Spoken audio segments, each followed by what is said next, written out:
Hello guys, good afternoon. So andito na naman po tayo sa safety topics natin. Ito po si Eric.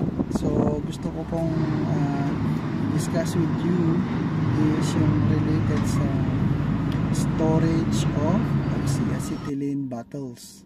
Okay, guys, may picture po ako dyan, may video, kaya lang napaka short video lang po.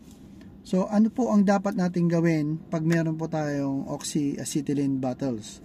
So, pinag-usapan natin ay oxygen bottles, acetylene bottles, para po sa activity ng hot work, cutting activity. Okay po. Minsan, ginagamit din tong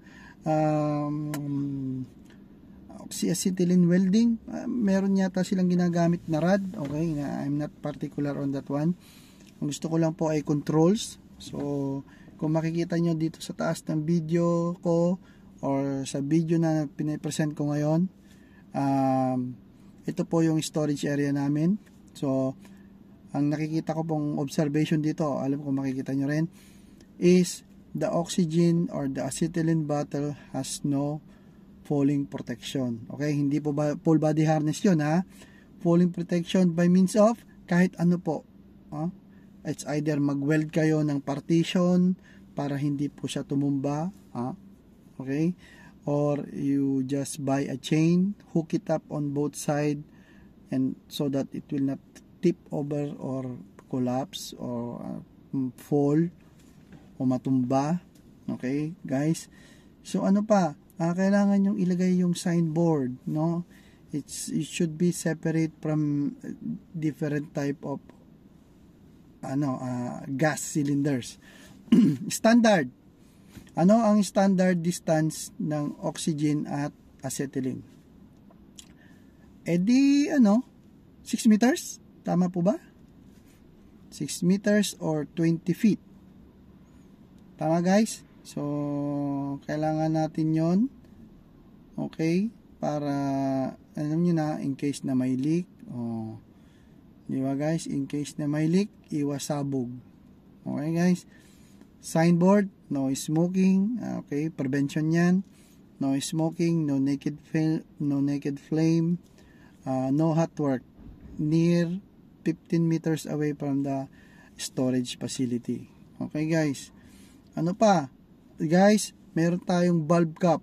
Kailangan ilagay nyo dun sa ilibabaw ng cylinders yung mga bulb cap nila.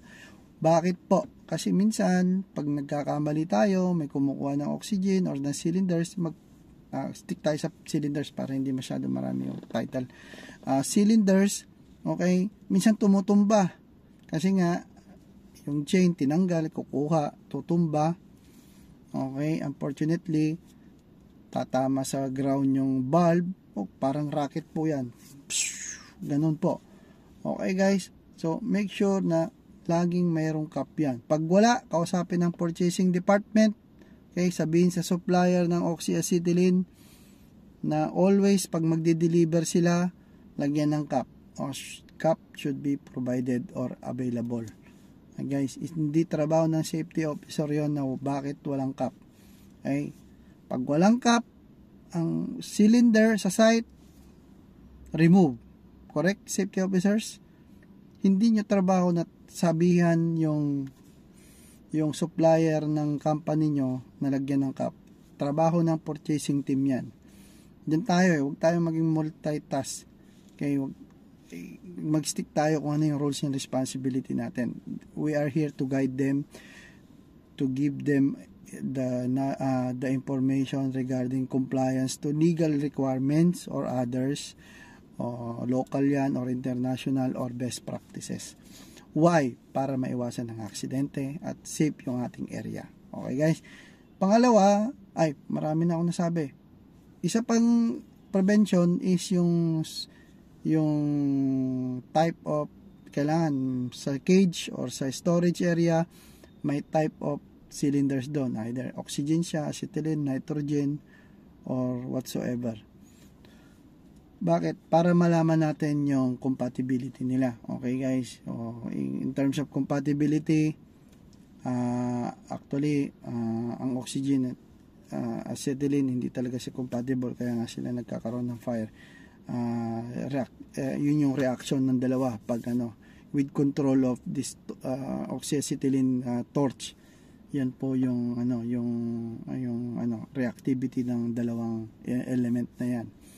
Okay guys, so kailangan pag nag-store tayo, kailangan yung compatibility, kung oxygen lang, empty at full, kailangan separate. Ganun din po sa acetylene, sa nitrogen, etc. Mas magandang tignan, hindi siya sore sa ice. At iba pang measures, kailangan may standby fire extinguisher tayo doon. Okay, anong kailangan natin? Pag anong class? Nasabi ko niya sa inyo yan eh. Class A ba siya? Class B? Class C? Tingin nyo, guys. I-comment nyo below. Okay guys? Nag-ano na tayo eh. Nag-topic na tayo ngayon dyan eh. Sa kailan lang, kahapon yata nung isang araw. So, type of class of fire. Bigyan ko kayo ng 10 star pag kayo nasagot nyo yun. Okay guys? So ano pa? Kailangan hindi siya malapit sa sa mga flammable liquids, sa oil. Yan, may iwasan natin lagyan ng oil yung oxygen. Nagre-react kasi yan. Okay? Kailangan merong covered yung ating storage area. Cover and well ventilated. Okay? Signboards should be sufficient enough to to aware people or workers sa site. Okay guys, what else? Yan nga, hot work, bawal 15 meters away from the storage area. Okay, checklist, pwede rin siguro, pero napaka minimal lang checklist. Minimal lang yung points, no? Kaya gawin nyo na lang, isama nyo na lang siya sa monthly inspection nyo. Okay, sa monthly inspection nyo, meron doon dapat nakalagay na chemical storage area. So, under siya ng chemical. Ang cylinders or gas, under siya ng chemical storage. So, doon ilalagay nyo yung points ng isa sa mga points nyo sa checklist nyo. Okay guys, yan yung sinasabi ko sa inyo guys. Checklist is one of the part of the management system ng safety.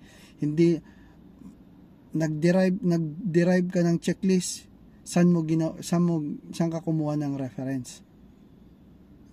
Hindi ka naman pwedeng kumuha sa hangin lang tapos nagkaroon ka na ng monthly checklist. So hindi po 'yun guys. So tandaan 'yan. So ano pa guys sa cylinder storage? Kailangan 'yan minimal, hindi para sa safety, para sa inventory ng store. Kailangan may in and out ng oxygen. Okay guys? Wala na akong ibang maisip. Baka yung mga professional dyan na makakatulong sa atin, mag-comment lang below guys. Ito po ay open discussion, so walang personalan. Kung kayo po ay mas magaling sa akin, well, tanggap ko yan kasi ako I strive for learning more sa ibang tao. Hindi ako perfecto, pero kung may magko-comment dyan na ito yung kahit barubal siya mag-comment, ayos lang guys. Okay, at least may natutunan ako. Hindi ako natalo doon kasi may nagain akong knowledge. Makikita nyo naman guys kung mababasa nyo yung comment na barumbado mag-comment, makikita nyo kung meron kayong magigain na knowledge o wala. So yun lang guys. So iyan ang topic natin ngayon, oxyacetylene storage area. So guys, kung meron po kayong katanungan, mag-comment lang below, like my page and share kung maaari. At comment lang kayo guys kung ano yung mga gusto nyo pang topic. Okay? Pahabol. Okay? Since pinag-usapan ng gas cylinder storage, kailangan may training ang tao. Okay?